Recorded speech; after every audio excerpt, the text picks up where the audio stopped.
Buenas, yo soy Mercedes Cruz Sandoval, la persona realmente coordinadora de este programa.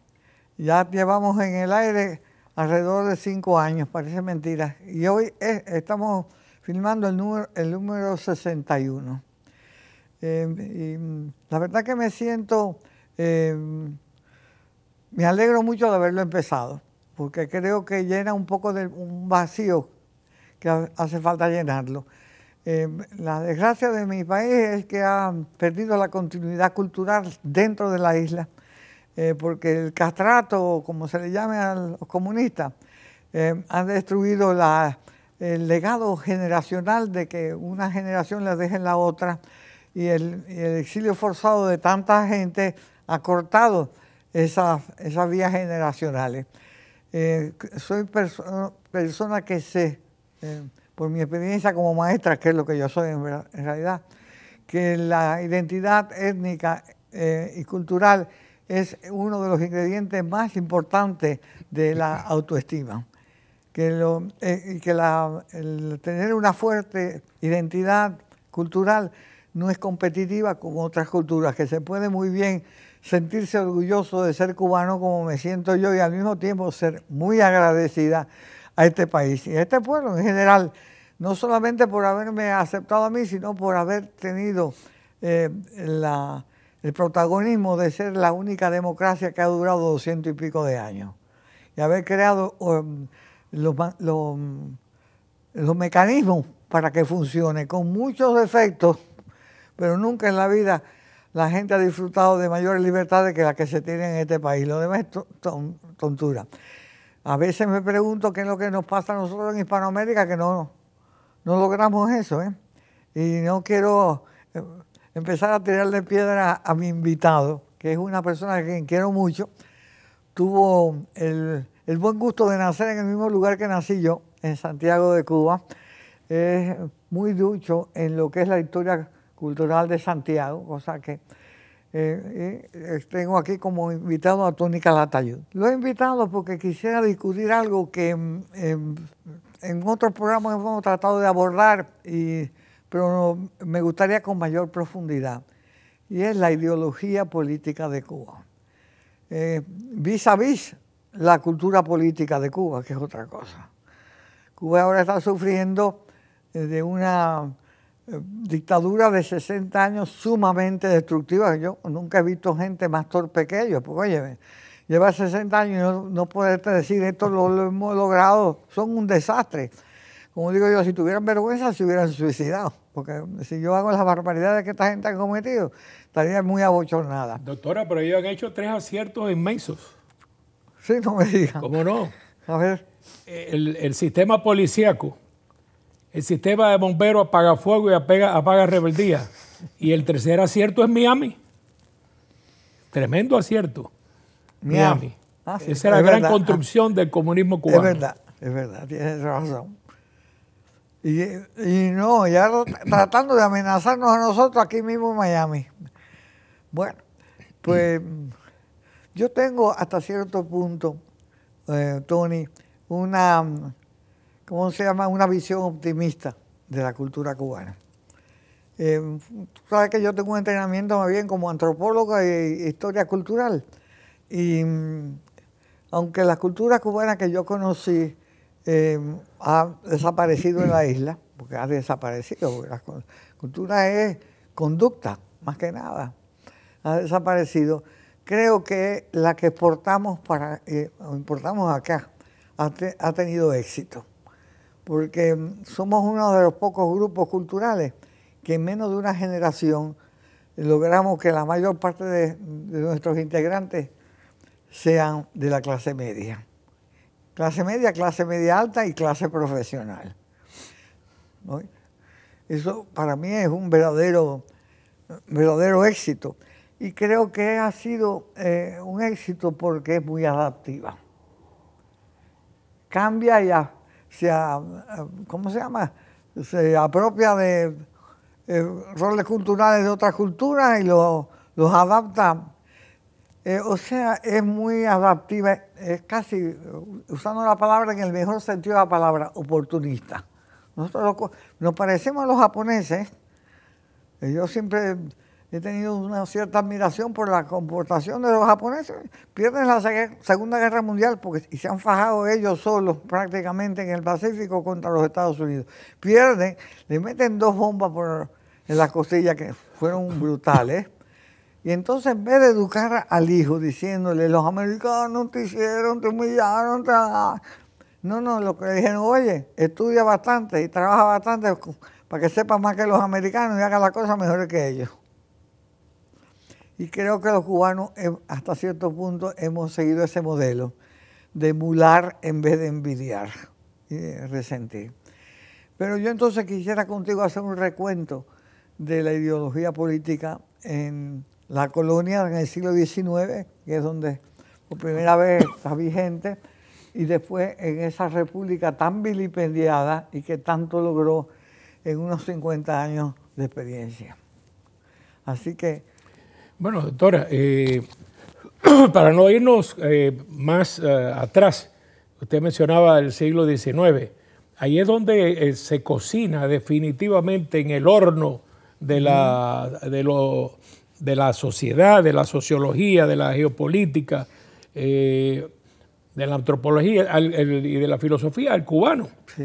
Y ahí viene, por en ese momento, cuando ya se está creando internamente el espíritu de nación, más allá de factoría, más allá de colonia, ya hay un espíritu de nación que está claro. Se habla muy críticamente de la educación escolástica españolista que había en Cuba. Sin embargo, esa supuestamente regresiva y anticuada educación escolástica es la que produce el siglo de oro de la cultura cubana.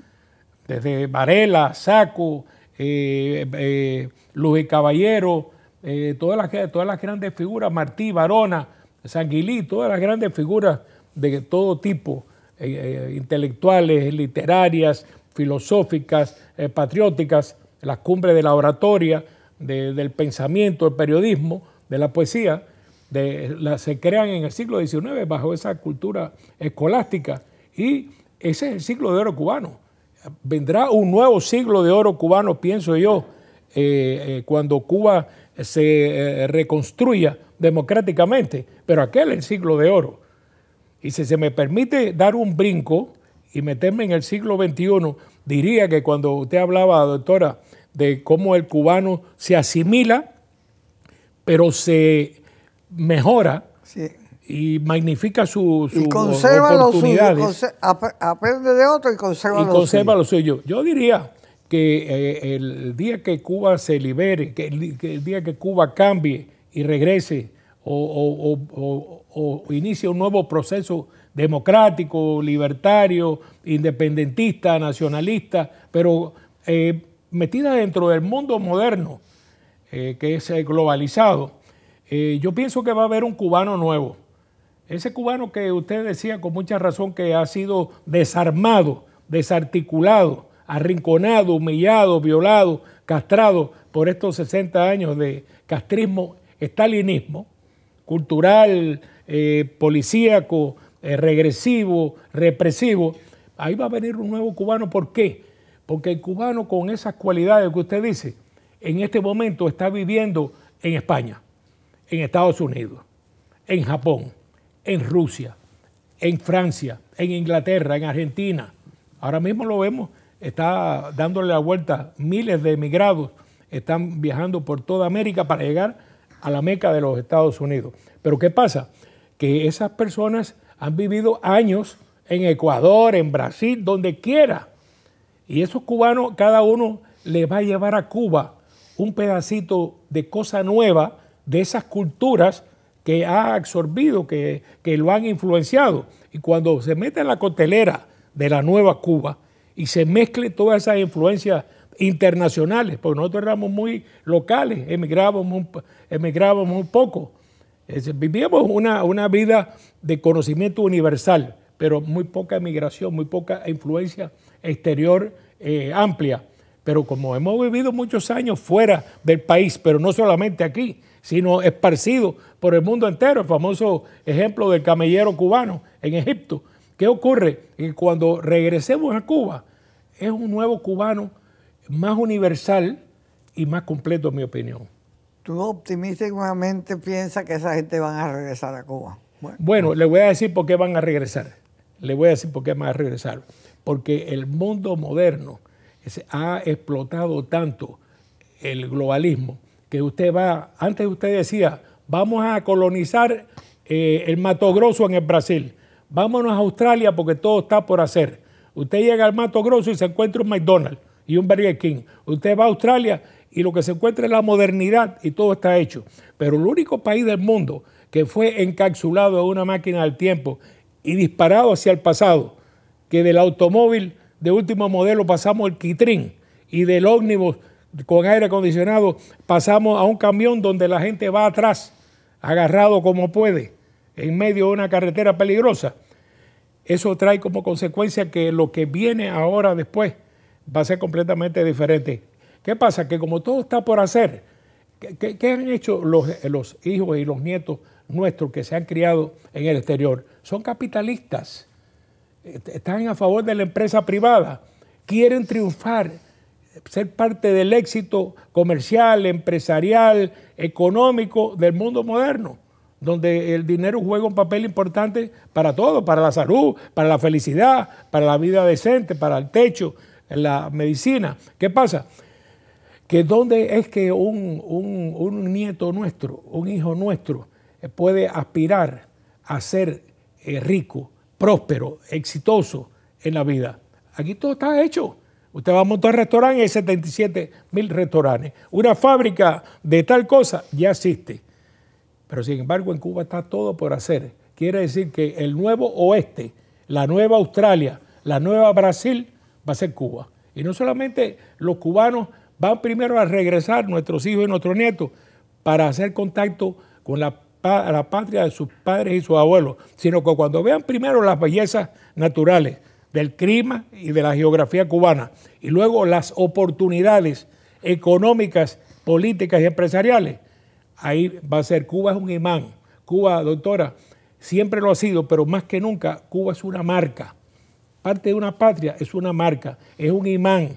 Es un nombre tan grande mundial como si fuera la IBM, la Coca-Cola, IKEA. Cuba es una marca y esa marca es un imán y todos van a ir no simplemente por patriotismo, sino por intereses. Pero cuando vean a Cuba, sientan a Cuba y vivan a Cuba, se van a enamorar de Cuba. Bueno, nunca se me había ocurrido tanto optimismo, pero bueno.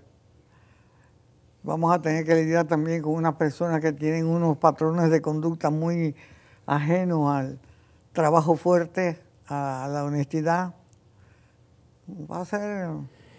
No creo tampoco, señora doctora, perdone que le diga, yo conozco una enorme cantidad de cubanos que han venido de Cuba y trabajan 3 trabajos y cortan hierba y tienen una heladería por la noche y el fin de semana trabajan en un hotel. El cubano, como usted dice, se adapta. El cubano se adapta a la tiranía, a la opresión, se da cuenta que no puede hacer nada, se pone a mirar malecón para afuera para irse del país. No puede hacer nada, aquello es una dictadura estalinista, totalitaria, perfectamente calculada, terriblemente cruel, vengativa, efectiva, como decía yo. Han demostrado ser malos en todo, menos en ser policía y ser apagafuegos.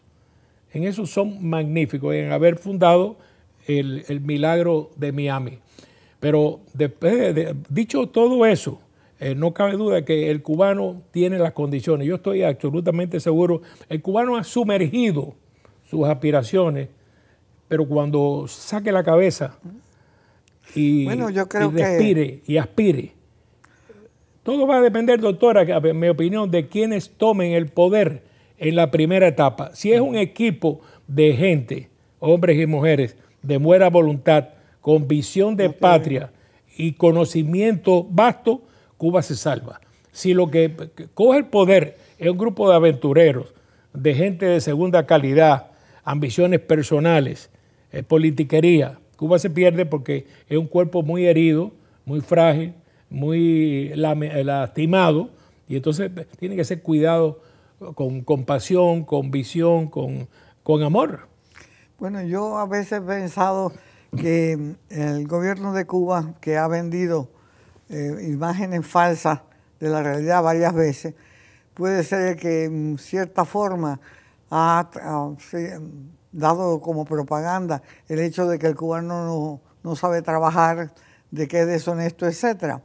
Porque no se me olvida que en los años 60 se corrió la voz de que Fidel no era comunista, el comunista era Raúl. Raúl era el malo, ¿tú te acuerdas? Cierto. Raúl y el Che Guevara eran los malos. Los malos. Fidel era, vaya, la Virgen metida en una casa de un prostíbulo, pero no importa. Y fue el gobierno porque le convenía. Claro, claro. Y es muy posible que con tal de desengañar o engañar al exilio, ellos también sigan con esa propaganda de que va a tomar varias generaciones para reconstruir. Eso que usted dice tiene mucho sentido, sin lugar a dudas. Lo entiendo perfectamente, porque, por ejemplo, hay personas de mi generación que yo le digo, no, porque enseguida que haya cambio en Cuba me voy. Me dice, ¿y qué vamos a ir a buscar en Cuba? Si aquello era un desastre.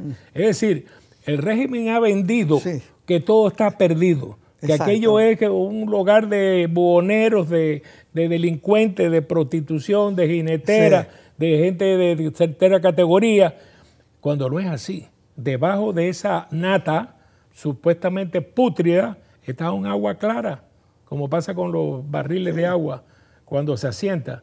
Yo tengo una completa... No, y además los cambios culturales son más rápidos ahora que lo eran hace 100 años, por toda la nueva tecnología que hay. Mire, doctora, cuando usted tenga un techo limpio, un empleo decente, una educación correcta, una prensa libre, inmediatamente vienen los cambios. Cuando usted tenga su hogar limpio, su techo propio, su educación libre, su prensa libre, cuando usted recupere y reconquiste su dignidad como ser humano. Exactamente. Que uno lo que hace en la dictadura es arrinconarte, desnudarte de tu libertad. Por eso a los presos que van a torturar lo desnudan. Y ellos lo que han hecho es desnudar la sociedad cubana. Porque cuando tú estás desnudo, te sientes completamente indefenso, arrinconado, te tapas. Humillado. ¿Por qué te tapas? Porque te sientes desarmado y débil y frágil. Y eso es lo que han hecho. Ellos han desnudado la sociedad cubana para arrinconarla. Y a nosotros nos han vendido que allí no hay nada más que buscar. Y por lo tanto, ¿para qué vamos a ir? Ahora, volviendo, si podemos volver, doctora, a su pregunta original. Ay, Dios mío. ¿Cuál fue? La pregunta original es qué pasó con la filosofía y las ideologías cubanas. El siglo XIX está creando la nación cubana. Y entonces viene está la tendencia ideológica españolista, conservadora, a base de que Cuba es española, a base de esa ficción que tenía algo de realidad, tanto ficción española como ficción cubana, de que Cuba no era una colonia, sino era una provincia de ultramar. Porque acuérdense que cuando se perdió a principios del siglo XIX Suramérica, por las luchas de San Martín, de Bolívar, de Sucre, de toda aquella playa de patriotas, España no sufrió. No existe una cicatriz dolorosa y terrible en la historia de España con la pérdida de todo un subcontinente. Sin embargo, en España todavía se dice, más se perdió en Cuba. Porque la pérdida de Cuba es como si perdiera un brazo, si perdiera una parte integral de España. Eso no es correcto completamente porque México aportaba bastante a España. No estamos hablando de dinero, estamos hablando de la identidad. España veía a los cubanos y a Cuba como una provincia de ultramar. Cuando perdió todo eso, lo perdió y lo sufrió, pero no dejó una cicatriz, por eso que se habla del desastre del 98. Es decir, la pérdida de Cuba ha dejado una huella indeleble y una cicatriz todavía dolorosa en la conciencia del español y en la historia de la península. Y entonces había el españolista, pero al lado del españolista había el autonomista. ¿Quién era el autonomista? El que quería tener independencia, pero no tenía el valor para pelearla y al mismo tiempo pensaba, era gente muy culta, gente muy capacitada, de lo mejor casi de lo que había en el siglo XIX cubano, que decían, pero ¿cómo vamos a ir a una guerra contra un imperio europeo moderno en comparación? Que frente a una islita que tenía 1.500.000 habitantes, que estaba dividida en diferentes gente que pensaba diferente. Pues si hubiera una cohesión de 1,5 millones era una cosa, pero estaban los españolistas, estaban los autonomistas que decían, mejor es negociar políticamente y ir gradualmente como Canadá y Australia con la mancomunidad británica y lograr quedarnos en la mancomunidad española, pero con cierta autonomía. ¿Qué pasa? Que eso fue muy lento porque había mucha tosudez de parte de la política española, tanto en La Habana como en Madrid, y entonces surge el anexionismo. ¿Por qué? Porque estamos a 90 millas de los Estados Unidos, el gigante de la gran república que ha surgido, como decía usted, el faro de luz de las ideas democráticas y de libertad que venía de Estados Unidos, y naturalmente a 90 millas teníamos que ser influenciados. Entonces, no están solamente los españolistas, no están solamente los autonomistas, sino están también los anexionistas, que quieren que Cuba se convierta en una parte de los Estados Unidos. Y frente a esas tres poderosísimas influencias ideológicas, está una minoría independentista. Una minoría independentista que tiene su base fundamental en la primera etapa, 1868, en Oriente, en nuestro Oriente, y con su base fundamental inicial en Bayamo y su gran influencia, Santiago de Cuba, que es la ciudad que más generales dio a la guerra de independencia, y que luego fracasa aquella guerra de los 10 años, porque somos una minoría. Hay que pensar que había regimientos de negros cubanos en el ejército español, y había generales nacidos en Cuba, generales españoles del ejército español y almirantes. Quiere decir, aquello también tiene un concepto que un día tendremos que analizar, de que la guerra de independencia de Cuba fue una guerra civil también, donde había muchos cubanos de parte de España y muchos españoles de parte de los cubanos. Pero ¿qué ocurre con eso? Que eso se pasma porque el poder colonial es superior al poder independentista, con Céspedes, Agramonte, etcétera, Maceo, Gómez y Carlito García, en la guerra de los 10 años. Pero eso se pasma por el poderío español, que al fin derrota por las divisiones de los cubanos, y porque también están los españolistas, los autonomistas y los anexionistas, que dividen el pensamiento y la acción de aquel pueblo pequeño de 1,5 millones de habitantes. Pero entonces surge una figura única, estelar, primogénito de historia de Cuba, José Martí. Poeta, soñador, orador elocuente, pensador profundo, que interpreta la realidad de un mundo nuevo, porque acuérdense que cuando empieza la lucha en el 68, es a mitad casi del siglo XIX, porque cuando empieza Martí la guerra de independencia en 1895, estamos en los albores del siglo XX, doctora, y ya Martí ha sido, y los cubanos que viven en Nueva York, testigos de la construcción del puente de Brooklyn, de la Estatua de la Libertad, de los grandes edificios de la urbe capitalina del mundo que era ya Nueva York. Es decir, estábamos en los albores del siglo XX, donde la libertad tendría que venir de cualquier manera a Cuba. Entonces no era la Cuba del 68, era la Cuba del 95, que era como decir la Cuba del siglo XX, de la modernidad. Y entonces aparece esa figura que se da cuenta e interpreta las realidades que estaba insertada Cuba como ahora en los intereses internacionales. Y se da cuenta de las efervescencias políticas y las tendencias hasta anexionistas que podían existir en algunos sectores de la política americana.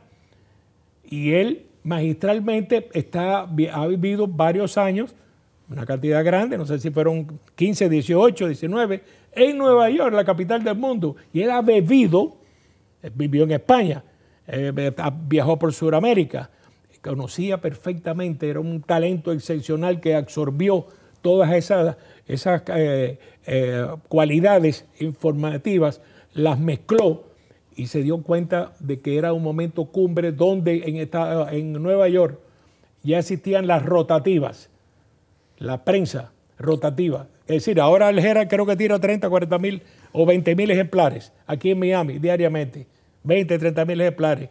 Aquella gente tiraban, Pulitzer tiraba, Randall Hearst tiraba, el otro tiraba 1 millón de periódicos al día. Bueno, además de eso, Y eso influenció enormemente. ya Cuba tenía unos lazos económicos con los Estados Unidos. Sin lugar a dudas. Porque España en eso falló. No tenía la infraestructura como para refinar el azúcar cubana, no supo explotar, de una forma moderna, no tenían un ferrocarril, estaban bastante atrasados, la verdad es esa. Y ya Cuba tenía bastante más relaciones económicas con los americanos que compraban el azúcar. Y hay un cambio bastante... Sí, sin lugar a dudas. Porque acuérdense que nosotros tenemos una especie de fatalismo geopolítico. Es decir, nosotros tenemos el privilegio de estar en el mismo corazón de América, a 90 millas de los Estados Unidos, y hemos podido mantener una relación intelectual, política, ideológica y comercial de primer orden e industrial, gracias a estar tan cerca de el poder más grande, el imperio más grande que ha ocurrido en la humanidad, por arriba del inglés, del napoleónico, del Genghis Khan, de Alejandro, del de César. El imperio más grande de la humanidad toda es los Estados Unidos, en el mejor sentido de la palabra imperio. Y esa gran potencia democrática y de libertad está a 90 millas, pero no se puede vivir fácilmente muy cerca del sol, porque te quemas. Entonces, si nosotros hubiéramos vivido en Madagascar, en la parte este del África, no seríamos nada. Claro, tenemos la dificultad de que todo el mundo quiere influenciar en Cuba. Recuérdense que Cuba es el único país de América y posiblemente del mundo donde han habido tropas españolas de 4 imperios poderosísimos del mundo: el imperio español, el imperio inglés, el imperio americano y el imperio soviético. Sí. Han influenciado y le ha interesado Cuba, porque Cuba es realmente la llave del Golfo y es el centro de América geopolíticamente. Yo creo, Tony, que la clase media cubana era una clase muy interesante en el sentido de que admiraba mucho a los Estados Unidos, pero tenía tremenda admiración también por Europa. Los cubanos de la clase media, nosotros nos leíamos a Anatole France, que fue un gran formador. Leíamos a Thomas Mann, que no era nada fácil. Ciertamente. Tuve 3 meses para poderme leer el libro ese, La montaña mágica. La decadencia de Occidente o Muerte en Venecia, por favor. Lo leía mucha gente. Este otro, Emil Ludwig, tuvo una gran importancia en Cuba. Otro que era Stefan Zweig. Oye, yo aprendí psicología con Stefan Zweig, porque los libros de psicología de aquí eran una basura comparado con leerte Amok, que es un libro que... Estremecedor. Sí. Y tenían uno que era No me ames por piedad, no sé si te acuerdas, de un perro, un niño, no sé, que se metía en la psique. La novela del siglo XX, bueno, la novela es un género que donde florece, ¿verdad?, en el siglo XIX. Nosotros leíamos mucho a Tolstoy. A toda la literatura rusa, italiana, francesa, sí, inglesa, exacto, americana, suramericana. Ya, pero más cercano ahora. Jorge Isaac, ¿te acuerdas? María de Jorge Isaac, estaba Los de Abajo. Sí. Estaba Doña Bárbara. Doña Bárbara, Don Segundo Sombra. Sí. Es decir, era El mundo es ancho y ajeno. Muy es bueno. decir, eran las novelas de la época, y luego vino El señor presidente de Asturias. es decir, un grupo de novelistas peruanos, colombianos, mexicanos, argentinos, es decir, Borges, un gran cuentista, una gran figura. Es decir, que sí, Cuba como una isla continentalizó y universalizó la cultura, porque honestamente teníamos acceso y la buscábamos y la leíamos, la literatura mundial de todas las épocas. Es más, hubo una época a finales del siglo XIX y principios del siglo XX, que mucha gente académica cubana aprendía griego y latín para de ahí beber y leer directamente en las fuentes originales. Eso es una cosa extraordinaria, que posiblemente muy poca gente lo sepa, pero había un grupo de académicos cubanos que bebieron en las fuentes originales porque aprendieron griego y aprendieron latín. Yo me acuerdo de García Lorca, tenía tremendos seguidores en Cuba. Bueno, él fue a Santiago de Cuba a visitar a un primo de mi papá. Bueno, la famosa poesía que ella en un coche de aguas negras iría a Santiago. Esa la sacó él cuando fue a ver al primo de mi papá. O sea, nos veíamos de un tamaño chiquito, muy diferente que la otra gente, pero con una amplitud de visión muy grande. Así es como, por lo menos yo me concebía a mí misma creciendo en Cuba. Que esa no es una cosmovisión española, no lo es, porque yo estudié en España, es otra cosa. Y en americana muchísimo menos. El americano se lee quizá las novelas norteamericanas y hemos terminado este proceso. Nosotros tenemos una curiosidad. Esa es la palabra, una curiosidad intelectual universal. ¿Qué es esto? Sí. No nos queríamos perder de nada.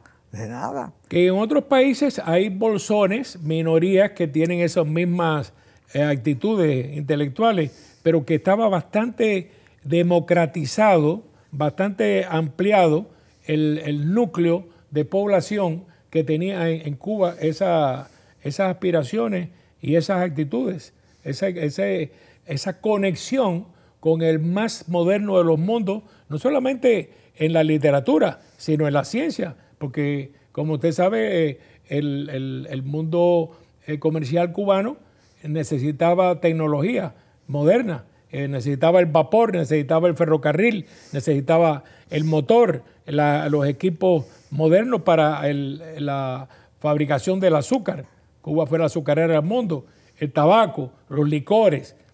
Y es decir, que no solamente la parte literaria, la medicina cubana, que estaba tan extremadamente desarrollada. Eso es increíble. La música clásica. Es decir, que cuando decimos peyorativamente que los cubanos nos creemos la última Coca-Cola del desierto y que somos el ombligo del mundo, bueno, realmente tenemos esa ambición, quizás desmedida, ampliada, quizás pedante, sobredimensionada y pedante, pero a veces, que tiene alguna base. Tiene alguna base. Tiene una base. Yo te digo la verdad, yo estudié en la Universidad de La Habana, me gradué en el año 55 y me dieron un assistantship aquí en Tallahassee. ¿Okay? Y bueno, me había peleado con mi novio, volvería de ese estilo. Decidí venir para acá. Yo no sabía ni lo que era Tallahassee, ni había oído la palabra antes. Pero es que mi papá era médico, pero también era arqueólogo y había formado junto con el médico del Encanto, que era una maravilla, Osvaldo Morales Patiño, el grupo Guamá, un grupo de arqueólogos del Caribe. Y se atrevieron a pedirle dinero al ministro de Educación del PRI, ¿cómo se llamaba? Aureliano. Y Aureliano Sánchez Arango, que era un hombre también de unas ideas muy avanzadas. Le pareció muy buena la idea y le ayudó a subvencionar el primer meeting de arqueólogos del Caribe. Invitaron, como los cubanos somos la última Coca-Cola, como dices tú, pues la última Coca-Cola invitó a Harvard, invitó a Texas, invitó a Tallahassee, invitó a la gente de Gainesville, y toda esa gente vino erizado a ver qué quería la Coca-Cola. Como yo era estudiante de la Universidad de La Habana, pues serví para llevar papel y cosas de esas, pero bueno, vinieron todos esos arqueólogos y los americanos quedaron fascinados con La Habana, cualquiera, ¿verdad? y quedaron fascinados con la amabilidad de los cubanos y lo alegre, y se dieron cuenta que todos eran arqueólogos amateurs, porque mi papá y concedieron al año siguiente plazas de assistantship en sus escuelas y le escribieron al grupo de Guamá. Ya tú sabes, a mí me ofrecieron Tallahassee, que te digo que no sabía ni lo que era, pero lo acepté. Bueno, todavía no se sabe ni lo que es Tallahassee. Bueno, no, que tú no viste a Tallahassee que vi yo. Mi hermana me dice, después de un mes aquí, meses que está Tallahassee, digo, aquí, a las 5 de la tarde, cierran la casa y salen los muertos. Y los mosquitos. Fíjate, después de La Habana, que había tanta alegría, aquello era a las 5 cerrado. ¿Okay? Habían 2 lugares donde bebían cerveza y lo así, no sé qué otra cosa más. Bueno, y me decía una amiga mía, perdóname la jovería esta, ten cuidado que cuando tú sales con un americano, si te compra una cerveza, te toca todo, para que lo sepas. Esto no es de los Hispanoamérica, estoy bromeando. Pero bueno, fue una experiencia. Pero dime tú, Cuba llama a un meeting de los arqueólogos del Caribe, hagamos el favor. Bueno, doctores, como que cuando hablamos de la cultura, por ejemplo, el gobierno comunista de Cuba, con la imprenta nacional, el instituto tal cosa y el asunto de la cultura, el Ministerio de Cultura, pues brinda una falsa imagen de desarrollo cultural y literario, intelectual en Cuba, cuando aquí, sin Estado, sin Banco Nacional, sin territorio propio, el exilio cubano ha publicado más obras, más libros, más cultura que una isla entera, donde supuestamente la cultura es importante porque está unida al adoctrinamiento político y a ellos les interesa eso. Sin embargo, aquí se ha publicado más. Es más ministro de Cultura, Juan Manuel Salvá, que el ministro de Cultura cubano del pelo largo y las ideas cortas. Oye, cuando yo te digo esas estupideces mías de que si yo fuera comunista yo estuviera tan abochornado que me hubiera matado, créemelo, que I mean it. Yo estaría tan abochornado, no sacaría la cara, es que son unos descarados, bueno, es que son gente usada. Perdóname que use esa frase, pero es la única que se me ocurre. Pero es que lo que pasa es que, mire, el que es mitómano, o el que es criminal en serie, o el que es malo de nacimiento, ese nunca, al mirarse en el espejo y afeitarse por la mañana, o si es mujer, maquillarse por la mañana, no tiene ninguna pena, ni siente ninguna culpa por lo que ha hecho. Porque, por ejemplo, yo en una época, cuando Fidel Castro viajaba, yo decía, bueno, cuando este tipo se monte en su limusín y llegue a Madrid, o llegue a París, o llegue a las grandes ciudades de China comunista, que están los más modernos rascacielos, los aeropuertos más modernos del mundo, y cuando este tipo llegue allí y mire desde el cristal blindado de su limusín, mire los desarrollos enormes que han ocurrido en el mundo mientras él ha destruido a Cuba,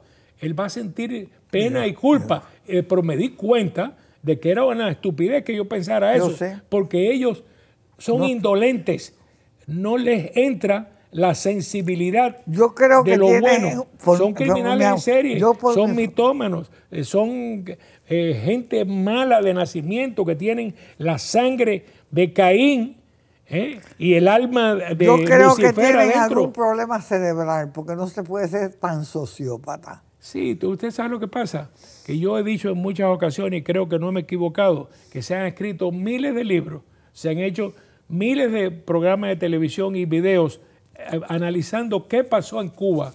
Y yo quiero saber la respuesta en breves palabras.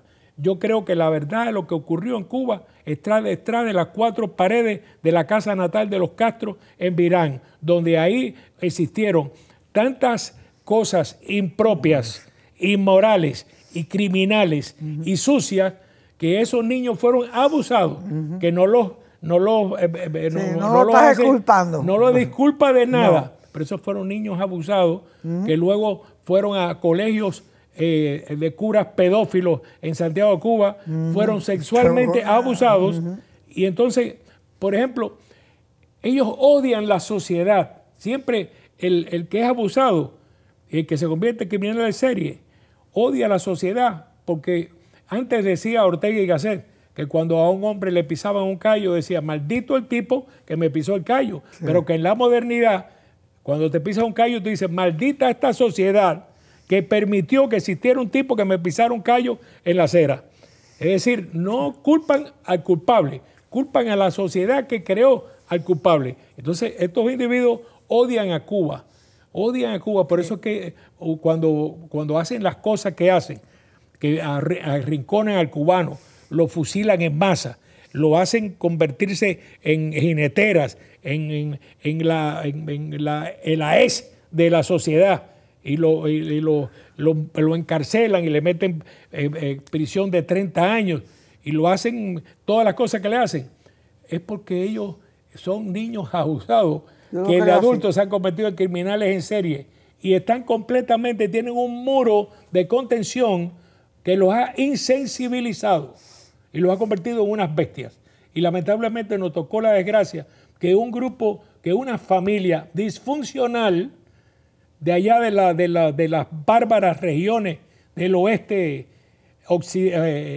oriental, allá en los remates de Mayarí, en la selva aquella bárbara, donde esos muchachos se criaron y donde vieron cosas, transgresiones morales muy graves en su propia familia, detrás de las 4 paredes de su casa natal, nos haya tocado como dirección del país. Eso es todo. Hemos sido víctimas de un accidente histórico. Una falta de madurez muy grande, de que muchos de nosotros, conocedores de eso, no le diéramos la importancia que tenía. Yo a Castro lo conocí en la universidad, muy poco, no lo conozco. Bueno, yo sabía quién era él y él sabía quién era yo. Yo lo consideraba un gángster, ¿ok? Con aquel pelo lleno de sudor y el revólver. Y muchos lo vimos así, pero no, me acuerdo que le dije a mamá, que se había metido en el 26 de julio, la pobre. Mamá, este muchacho es un gángster, no sé qué. Esos son errores de la juventud. Él lo ha superado, ¿no? El golpe que se le dio a la Constitución de Cuba con el 10 de marzo hizo mucho daño, porque la gente pensaba que cualquier cosa mejor que Batista. Eso tú lo viviste, y no fue así. Usted se imagina, doctora, que geográficamente Batista y Fidel Castro nacieron, Fidel Castro, sí. Batista y Raúl Castro sí. Nacieron al cantillo de un gallo. Yo sé. Que si serruchamos ese pedacito de territorio nacional, nos hubiéramos salvado. Porque es un área, repito, un área bárbara, salvaje, campesina. No, el papá de Fidel Castro era una bestia, que se fue de Cuba, que había participado de los campos de concentración de Weyler y de Pueblo Viejo. Vamos a dejar bobería. Ese es el foco, y lo taparon. Teníamos que haber tenido la suficiente madurez para decir, eso no pude haber parido. Eran niños bastardos. Exacto. Una familia disfuncional, criminal, inmoral, y nos tocó, por esos accidentes de la historia, que esa gente dirigiera en el país. Y lleno de odio, porque ese papá de Fidel Castro era un tipo que funcionó con Weyler. O sea, él era asesino. Se consta de que allí mató a varias personas por dinero, sí. En esa zona. Él era un bestia. No es parte de propaganda, no hay que decir eso para ni difamar cosas con mentiras cuando la verdad es tan fuerte. Pero no cabe la menor duda que cuando se estudie el caso del castrismo en Cuba, el origen de esa familia disfuncional es todo lo que pasó allí. Luego, naturalmente... Y también una parte del sistema de la cosmovisión cubana, porque en Cuba había bastante envidia. Eso es una cosa que heredamos de nuestros queridos españoles y nosotros lo heredamos. Era fácil remover esa envidia. Ciertamente. Acuérdate también que hablamos que íbamos a hablar de la ideología y no llegamos a la República. En la República es un pueblo, es el pueblo de América que más tarde llega a la independencia. Estábamos en el capuz del tren. Todos estos pueblos latinoamericanos se independizaron a principios del siglo XIX, nosotros a principios del siglo XX.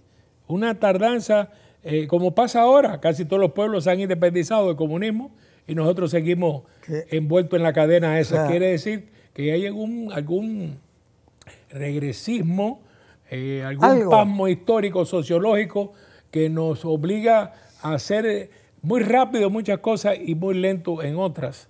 Pero también damos tremendos héroes, pero también damos una gran cantidad de informantes.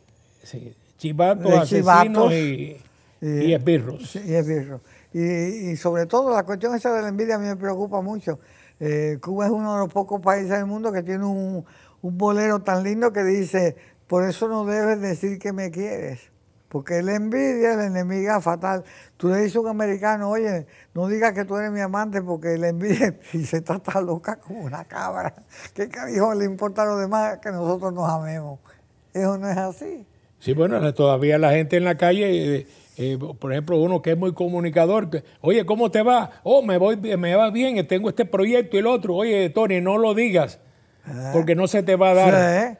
Porque alguien te va a poner una zancadilla. Sí. Es decir, la envidia... Y si la envidia fuera tiña, ¿cuántos tiñosos no hubiera? Tenemos esa condición. Pero también éramos un pueblo muy ingenuo, muy provincial. Provinciano, muy nuevo. Muy poca experiencia. Una república muy nueva. Muy poca experiencia. Los argentinos, los venezolanos, los colombianos tienen 200 años de casi de república. Nosotros llevamos muy poco tiempo de república cuando ocurrió ese fenómeno, ¿no? Y nos toca que en el siglo XIX viene la Revolución Mexicana, viene la Revolución Rusa, y entonces viene el totalitarismo en Europa, el totalitarismo soviético y el totalitarismo fascista en Italia con Mussolini. Y el falangismo en España, y Petén en Francia. Es un momento que Europa está en manos de generales y de dictadores y de figuras militares. Entonces, esas ideas, el fascismo, el nazismo, no tanto, pero el fascismo y el comunismo sí tuvieron una gran influencia en Cuba. El peronismo también. ¿Por qué? Porque era una juventud muy nueva que empezaba en las universidades. La República de Cuba se constituyó en 1902, ahí en la esquina todavía. Todos estos países de Sudamérica es del principio del siglo XIX. Entonces ya habían supuestamente madurado, tuvieron más tiempo. Nosotros no, nosotros éramos un país muy nuevo y entonces vino la influencia de, por ejemplo, el ABC, frente a Machado, era de influencia fascista. Yo sé. El ABC es la esperanza de Cuba. Y los otros grupos, el Partido Comunista y otros grupos, se dejaron influenciar por la influencia que venía del marxismo. Tan es así que hasta el Partido Auténtico, en su programa, que todavía lo publican aquí en el exilio, tiene 3 cosas. Uno de ellos es no sé qué, democracia, libertad y socialismo. Es decir, todavía mantienen la palabra socialismo como parte del tríptico ideológico del Partido Auténtico. Quiere decir que en aquella época la influencia en la generación del 30 de la Revolución Mexicana, Lázaro Cárdenas, el asunto del subsuelo y el petróleo en México, y la confrontación con la influencia americana a través del Río Grande, y el asunto de la influencia del marxismo, que nadie sabía que Stalin era un asesino. La gente veía a Stalin como el tipo que quitó a la satrapía de los zares, y junto con Lenin y Trotsky y todo el grupo ese. Entonces, desde lejos, mucha gente compró esa mercancía podrida y surgió una minoría fascista, una minoría falangista, una minoría peronista y una minoría marxista. Y esos fueron los grupos ideológicos, junto con los liberales y los conservadores, que el liberal decían que era muy conservador y el conservador muy liberal. Eran nombres de partido, pero no había fuerza ideológica en esos partidos. Y entonces nos metimos en las ideologías extranjeras, que luego en la lucha más adelante surgió el grupo cristiano, la democracia cristiana, que también al final se metió, pero todas eran ideas extranjerizantes. La democracia cristiana, el movimiento comunista marxista, el falangista, el fascista, el peronista, es decir, esa juventud universitaria donde bebió fue en esas fuentes ideológicas extranjeras. No se creó un cuerpo de pensamiento nacionalista cubano, quizás porque la figura central más importante, optimista, nacionalista y de un talento excepcional que era Martí, lamentablemente muere en combate. Y Cuba nace como república descabezada en su liderazgo. Ha muerto Martí, ha muerto Maceo, ha muerto antes de llegar la república Calixto García. Es decir, que la república nace descabezada de sus líderes. Fíjense ustedes, doctora, esto es una frase mía, que Martí es el único libertador de América que ha muerto en combate. Bolívar, San Martín, O'Higgins murieron en la cama. Mira. Sucre muere en un asesinato posterior, pero no tiene que ver nada, él no murió en combate. El único libertador de América que murió en combate, José Martí, ni Washington, ni San Martín, ni O'Higgins, ni Bolívar murieron en combate. Martí fue el único que murió en combate. ¿Qué ocurrió? Y Maceo. ¿Qué ocurrió? Porque Páez tampoco murió, Sucre tampoco murió, los grandes de la patria americana no murieron en combate. Pudieron organizar la institucionalidad republicana y presidir sus países. Nosotros nacimos descabezados. Y que usted sabe, cuando hay un planeta sin sol y hay un ejército sin generales y una familia sin padres, ya puedes apostarle en contra. Con todo eso, Martí tuvo bastante influencia en Cuba, porque Cuba, uno de los logros más grandes para mí de la Cuba republicana, o todavía antes de que se inaugurara la república, fue no permitir que las escuelas fueran segregadas. Eso tuvo mucho que ver el espíritu martiano. Más que negro, más que blanco, cubano. Un gran comunicador. Pero, bueno, yo creo que el problema de Cuba fue inmadurez. No tuvimos tiempo de madurar. El hecho también de que bastante demagogia, por lo menos en mi época, irresponsablemente atacar a la gente, etcétera, y se debilitó. Y la cuestión esta, perdóname, machista de unos cuantos militares y batistas, porque eso no tiene justificación. Sin lugar a dudas. Yo podía decir que escribió Baeza Flores, chileno que vivió tanto en Cuba, yo sé. Escribió un libro que se llamaba Las cadenas, sobre Cuba. Las cadenas vienen de lejos. Y claro, podíamos ir a la época de los españoles, podríamos ir al principio de la República, podíamos ir a la época de los gobiernos republicanos auténticos, donde había mucha corrupción administrativa, deshonestidad administrativa y ganterismo. Pero no cabe duda que si nos atenemos un poco a la historia más reciente, el 10 de marzo de 1952, el golpe de Estado de Fulgencio Batista, rompiendo el ritmo constitucional de la República, es que abre la caja de Pandora. Sí, allá. Y crea todo el está caos. Justificado. Tirar un petardo por aquí, otro petardo, estaba justificado. Exacto. Luego, naturalmente, el hecho de que este núcleo central de la revolución antibatistiana lo asume el Grupo 26 de Julio, que estaba comunizado y nosotros no lo sabíamos. Exacto. Y que claro que mintió, porque, por ejemplo, hay que decir la verdad, el caso de Venezuela, el coronel Chávez le dijo a todo el mundo desde antes de la primera elección en que salió popularmente elegido, dijo: quiero que Venezuela navegue por los mares de felicidad en que navega el pueblo de Cuba. No mintió. Eso que hay que respetar a Chávez en ese aspecto. No mintió. Fidel Castro, Raúl Castro y toda aquella pandilla mintieron. Hablaron de hacer elecciones en 18 meses. Hablaron de que allí no iba a haber ni un muerto, ni un desaparecido, ni un preso. Hablaron de que estaban en contra del comunismo. Es decir, Fue un engaño absolutamente probado al pueblo de Cuba. Oye, muchísimas gracias. Se ha acabado nuestro tiempo.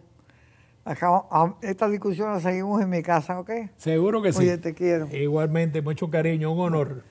Bueno, pues nos despedimos por hoy. Hasta la próxima programa que ustedes pongan. Muchas gracias.